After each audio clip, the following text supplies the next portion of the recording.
Hi, my name is Mia. Welcome to Scrubs and Savings. I'm a 21-year-old nursing student documenting my financial journey here on YouTube. And today we are going to be reviewing my 2024 finances and resetting my finances for 2025. For those of you that don't know, I have been in the Philippines for the past 3 weeks and I just got back home yesterday, and I'm supposed to be relaxing and recovering from jet lag right now, but I am just so excited to film this video, so let's just get into it. So for this reset, I'll be going over all of my income from 2024, my expenses, my savings and investments, as well as my 2024 financial goals, my 50-30-20 split, as well as my net worth. I had multiple sources of income during 2024, including my 3 jobs, the allowance that I received from my parents, interest from my high yield savings account, credit card cashback, and much more. I kept track of my net income during 2024, but for 2025, I will be keeping track of my gross income. So my first job is working as a clinical research assistant at a private practice. I make $15 per hour, and I made a total of $8,389.29. At my nursing school, I work as a skills lab assistant, and I also make $15 an hour there, and I made $2,197.24 in total. I started a new job in 2024. I started working as a nurse intern at a local hospital. My base pay was originally $19.64 an hour until November or so, and then my base pay increased to $20.62 per hour. I made $7,253.16 in total. I am a college student. My parents are so kind and are generous enough to provide me an allowance throughout the school year, and this year I received $2,220 in allowance from them. I do have multiple credit cards that I use for cashback. However, the main one that I use to actually cash out that cash is my Apple Card, and I made $50.24 in cashback. I have a high yield savings account with Ally, and I received $302.60 from interest this year alone. I sold a couple of my clothes to Plato's Closet and I made $14. I received a tax refund from both the state and federal government, and that was a total of $573. I received $26.51 during family game nights and family holiday parties. I found $34.49 in extra change, specifically in my denim jacket. And lastly, I received $265.52 from cash gifts this year. So in total, I made $21,326.28 in net income this year. So for my expenses, we are just going to switch over to my expense tracking spreadsheet.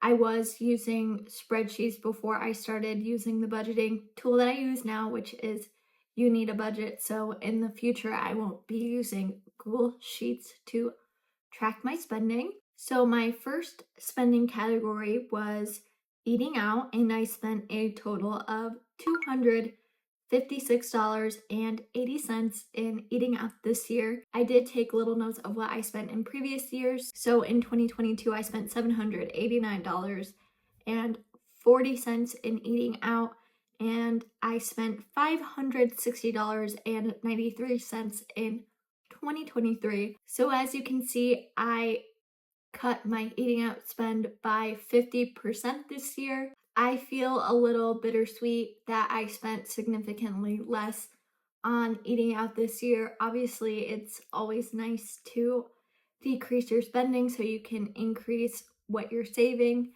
However, I love eating out and trying new foods, and eating out tends to be the way that I meet up with friends. So it's like a quantitative representation of how much less time I spent with my friends, which is a little sad. I really don't think my decrease in spending was intentional. I do want to increase my eating out spend a little bit in 2025. I think part of the reason why I didn't eat out as much in 2024 was because I basically exhausted all of my eating out options in my immediate area, and I don't particularly like driving, so it'll just be extra effort to try new restaurants that are further away from where I live. Next, I spent $27.58 on coffee out. I spent $75.31 in 2022 and $70.76 in 2023. I am actually very happy with how little I spent on coffee. The decrease in spend is also in part because I don't like driving, and I've also exhausted all of my options in my immediate vicinity for coffee out, and I just tend to make coffee at home instead. And in 2025, I think I'm going to keep my tendency of making coffee at home unless I would like to drive over 20 minutes away to try a new coffee shop. As for the gym, I spent $254.87. In 2022, I spent $1 for an enrollment fee, and I spent $364.87 in 2023.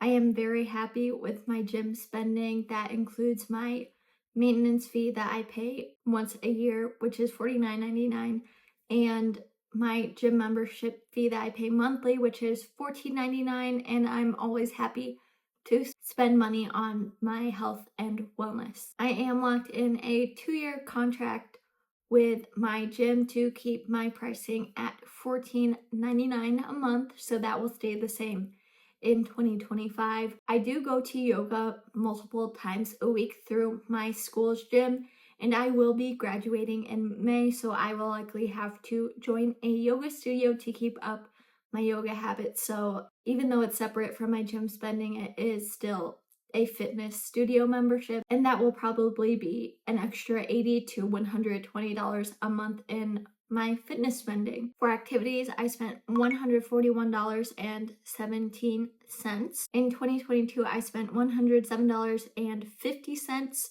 And in 2023, I spent $70. I'm very happy with my activity spend this year, and I will likely spend the same amount on activities in the new year. For entertainment, I spent $335.77. In 2022, I spent $981.36, and in 2023, I spent $870.70 on entertainment. Basically, all of my favorite artists toured in 2022 and 2023, and not so much so in 2024, or I decided that it was just not worth the money. But in the case of the Sabrina Carpenter pre-sale, every time I picked a seat and was in the checkout, it sold out right when I was putting in my card information, so that's why I didn't go to that one. My biggest spend in entertainment this year was tickets to the Tyler, the Creator concert that's coming up in July. My partner and I got really good seats, and we love his newest album, so I'm very excited to go to that. That was $299.92, which was basically 90% of my entertainment spend. As for clothing, I spent $222.69. In comparison, I spent $1,429.65 in 2022, and in 2023, I spent $1,749.29. I am extremely happy with how little I spent on clothing. One of my spending goals for 2024, it was unofficial, but I did want to drastically decrease my clothing spending, and I was very successful. My biggest clothing purchase was for business pants from Banana Republic, and that was $98.58. I don't plan on being as restrictive about my clothing spend in 2025. However, I do want to keep it below, this is an arbitrary number, but below $500 would be very nice because clothing is not a priority. I do know that I have a few clothing and shoe pieces that I want to buy this year, including new shoes for once I graduate and replacing a pair of white sneakers.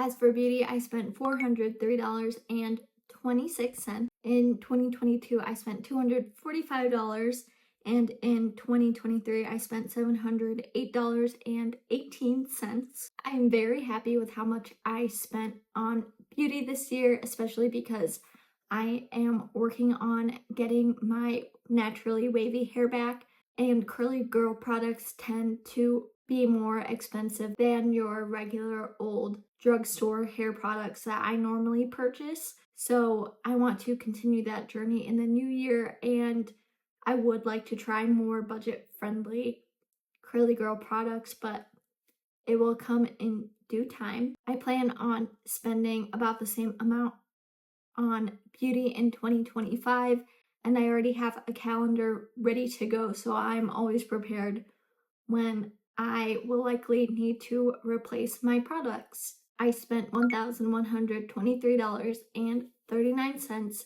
on gifts.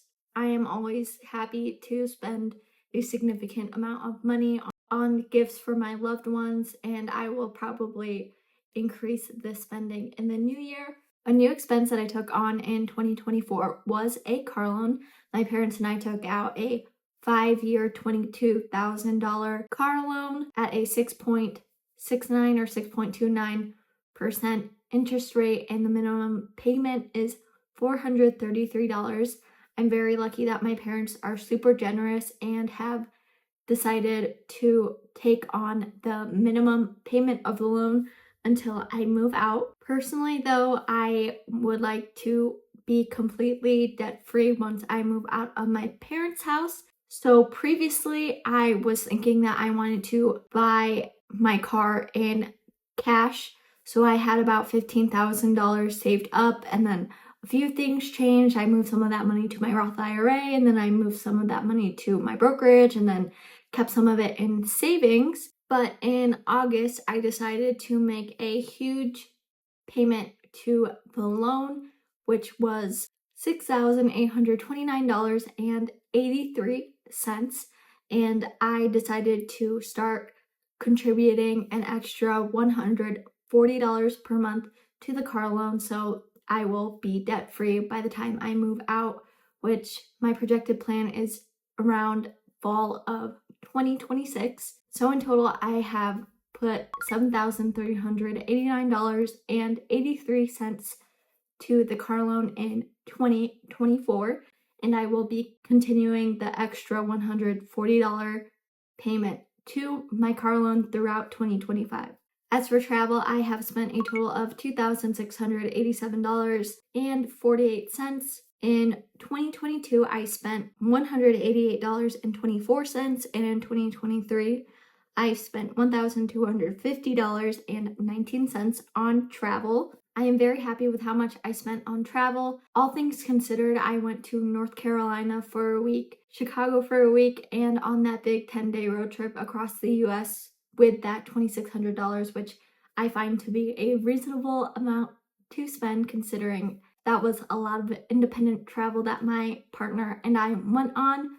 So I hope to continue increasing my travel spend, even though $2,600 is a lot in comparison to how much money I make. But I do save $150 to $200 per month for travel specifically. As for subscriptions, I spent $212.31. In 2022, I spent $26.66, and in 2023, I spent $96.63. I'm a little frustrated with myself on how much I spent on subscriptions in 2024, especially because I accidentally purchased a $39.99 annual subscription that I didn't mean to renew, and I somehow accidentally purchased YouTube Premium for a month. So those were mistakes on my part. However, I did cancel a majority of my subscriptions for 2025 except for my iCloud storage, which I would like to purchase a hard drive or something so I don't have to have a subscription to store my photos. And I will also be paying for my YNAB subscription, which will be about $115, and I will be paying that in a couple of days, but my subscription spending should be much less in 2025. Another expense that I decided to spend money on in 2025 was giving, and I did not spend any money on giving in 2022, and I only decided to give $75 in 2023. But in 2024, I spent a total of $1,744.46 on giving. I am very, very happy with how much I spent on giving. My goal is to give 10% of my income to a certain charity in my area, and I plan on increasing my giving spend in 2025 once I graduate and start making more money. Another category I decided to make in 2024 was hobbies. So I spent a total of $184.86. I'm very happy with how much I spent on hobbies. I think hobbies are very good for your personal well-being, and I hope to continue spending money on my hobbies in 2025. I also decided to create a date night category in 2024 so I could see how much I'm spending on quality time with my partner, and I spent a total of $308 on date night. I feel okay about the amount that I spent on date night, considering that I only made that category in August. However, I would like to start spending more money on date night in 2025. And lastly, for my miscellaneous category, I only spent $45.64. In comparison, in 2022, I spent $177.89, and in 2023, I spent a total of $147.35. So I've really honed in on my miscellaneous spending. However, $30 of that was due to having bank fees, which I should not have had, but I got that figured out early on in the year. So I do hope to rein on miscellaneous spending in 2025 and avoid bank fees at all costs. Overall, I spent $15,338.11 in 2024, which is a very daunting number. However, if I remove the big lump sum payment on my car, which I really consider a one-off expense, my total spending was $8,508.28. So in comparison with other years, I spent $5,258.06 in 2022, and I spent $6,713.03 in 2023. So looking at this pie chart of my expenses, 49% was on my car, 17.8% was on travel, 11.6% was on giving, and 7.4% on gifts. And you can see the rest of my spending was very minimal in comparison with my top 4 categories. Overall, I'm very happy with how much I spent in 2024. I'm very happy with how much I've put towards my car loan debt, as well as how I've aligned my priorities with my spending, which are gifts, giving, and travel, and I hope to continue doing so in 2025. As for changes that I want to make in my spending, it is mainly to decrease my subscription spend, as well as increase my giving once I start making more money. As for my savings, I wanted to make note of how much I currently have in my sinking funds. So I currently have $2,861.56 in my emergency fund, $1,459.39 in my apartment fund, $823.76 in my travel fund. And then to look at my overall financial picture, for my 50-30-20 split, I spent $7,389.23 or put money towards my debt. I spent $7,861.44 on wants. I saved $8,174.63. Obviously, I spend money from my savings from my sinking funds, but I'm very happy with how much I saved overall. And then I invested $19,136.28, $7,000 of that being to my Roth IRA, $10,000 of that being to my brokerage account, and I contributed the rest of that investments towards my 403b. As for my final numbers for my financial goals, they were to make $1,000 in extra income, make $15,000 in net income, max out my Roth IRA, and then a stretch goal that I made was to contribute $10,000 to my brokerage account. So I exceeded my extra income goal by $265.45. So I made a total of $1,265.45 from extra income. And net income, I made $21,325.37. I maxed out my Roth IRA and I put $10,000.02 to my brokerage account. So I effectively reached all of my financial goals for 2024. So as for my final net worth for 2024, I had $1,877.16 in my checking accounts, $5,273.54 in my high yield savings account, $50.34 in cash. My car is worth about $25,604.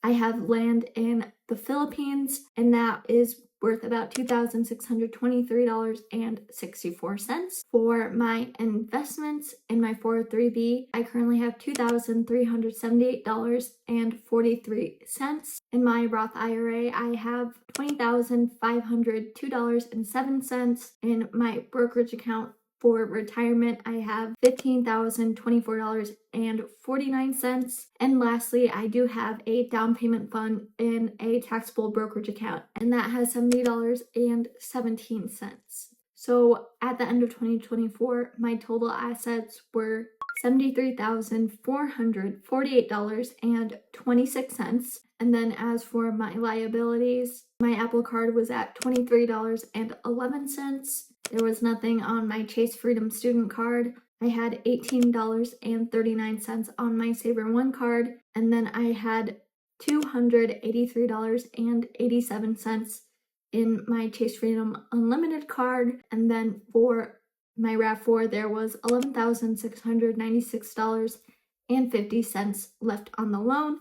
So my total debt was at $12,021.87, which made my net worth $61,426.39 at the end of 2024. So now looking over the very big financial picture of 2024, it was a great year for me financially. I made a lot of progress on my savings and investment goals, and I'm very happy with how much I made and what I spent my money on. And now we're going to take a look at my 2025 financial spreadsheet. So for my financial goals, I went over them in my 2025 financial goals video if you haven't watched that already. But really quickly, they are to make $40,000 in gross income, max out my Roth IRA, reach $3,000 in my apartment fund, reach $7,500 in my emergency fund, and reach a $100,000